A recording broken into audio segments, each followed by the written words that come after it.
investigation. Does that mean that the dossier is not being reviewed or investigated or followed up on in any way?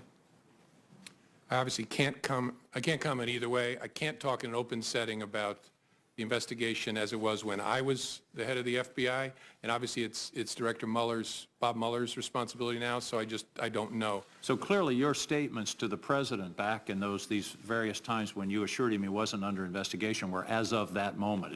That's correct, is it Correct. not? Correct.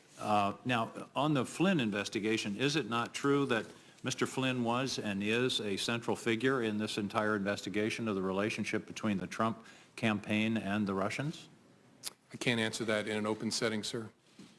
Certainly Mr. Flynn was part of the so-called Russian investigation. Can you answer that question? I have to give you the same answer. All right. We'll be having a closed session shortly, so we will follow up on that. In terms of his comments to you about, I think you were in response to Mr. Risch, Senator Risch, he said, I hope you will hold back on that.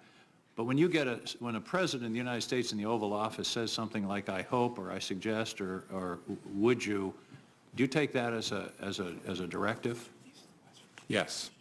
Yes. It rings in my ear as kind of, will no one rid me of this meddlesome priest? I was just going to quote that. In 1170, December 29, Henry II said, who will rid me of this meddlesome priest? And then the next day he was killed. Thomas à Becket. That's exactly the same situation.